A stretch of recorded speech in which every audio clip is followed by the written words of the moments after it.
So I realized that my phone camera is actually, like, it makes me look brighter and more alive than my, I still have the problem with the glare though, than my computer camera, because my computer camera makes me look like a zombie in a super dark room, whereas here, for some reason, it looks like there's light in my room, which there isn't. I have all of the lights off with the exception of the window.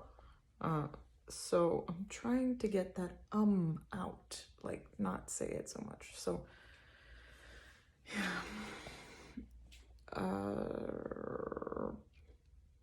I'm assuming people script these things, and that's why they don't say as often as I'm saying. I'm just kind of going right off the cuff and like trying different techniques and positions for the camera so that when I talk to you or my students or whatever, I can actually do so without, having all these issues. So I say a lot, I say a lot, and what was it that Charlie said I say a lot also? You know what I'm saying? Or you understand? Or you get me? I say that a lot while I'm explaining things because I try to check for understanding, and with my kids it works because it's sort of like once I say it, it kind of like snaps them, okay, yeah, she's trying to make sure that, I'm understanding, or she's trying to make eye contact with me or whatever. So that's why I say that so often. That's why I say, you know what I mean, or do you get what I'm saying, or whatever, so that my kids know I'm kind of like making a stop, like a pause in what I'm saying. So, to check for understanding or whatever.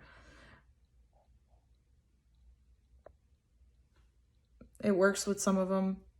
I have to knock on the desk for others to make sure that they're still awake and with me.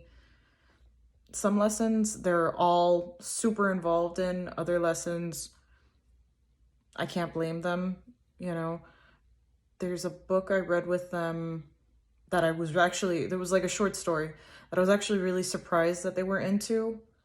It was the Count of...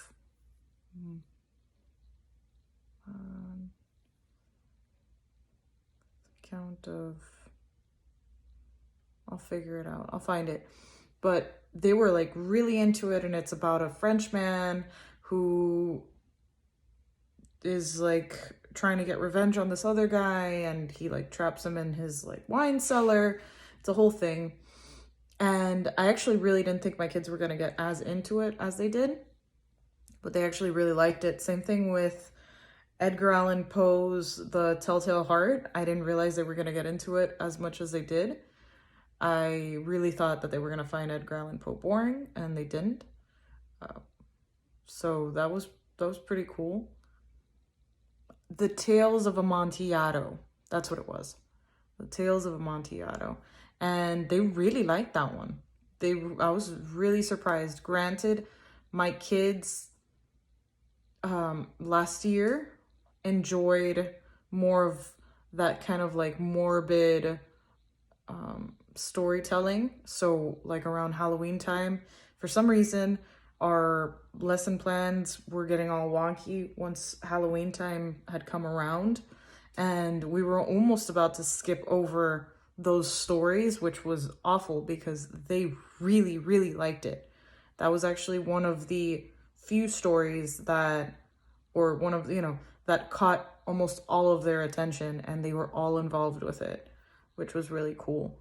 There's a few stories, like, they really like dramas too, because they all have their, speaking pieces and stuff, and the ones that don't want to read, they just sit in the background and listen, and then after they read, let's say, a section or a scene or whatever, I'll play like the video version or the play version, and they can see that on the screen, and then they can kind of compare, like, oh, I thought the character was going to be this certain way when in reality he's that certain way, or that's almost exactly how I pictured it, or we were reading it with a different tone than we probably should have been.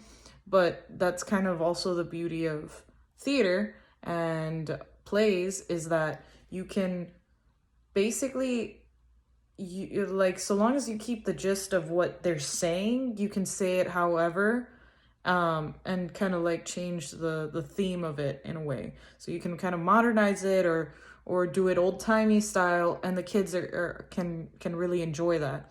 So a lot of these stories we can compare to, modern day versions of things. I really liked, there was a movie that I saw 100 years ago. It was a midnight summer dream, or whatever, midsummer night's dream by William Shakespeare, and they made like a rave movie about it.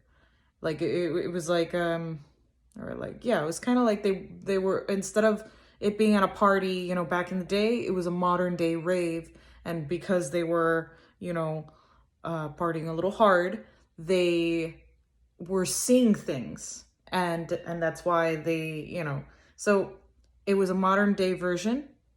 I can't show that kind of a thing to my kids, but I can show them kind of modernized versions of the same stories that they're used to. So the what is it, Tales of the City, the Romeo and Juliet in New York version, or whatever, that's something I can show the kids. And that's something that they can relate to because of the whole like racism, and that they kind of experience, maybe not all of them experience that kind of like those racial inequalities or whatever, but a lot of them see it. If they're not experiencing it, they're seeing it. So when I put something like that on, I can make a real life connection to something that is kind of old school, and has kind of that old school feel and speak. That language that they're reading with Romeo and Juliet is not the language that they're used to, which is why I try to supplement with that kind of material. And I try to always give them sort of like a real life version of whatever's going on. So it's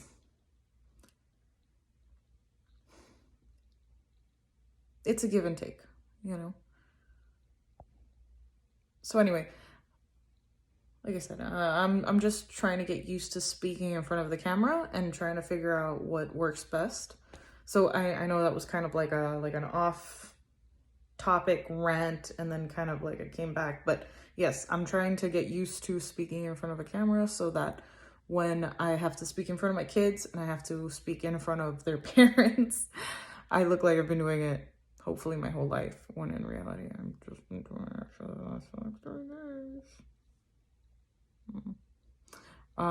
So there you go.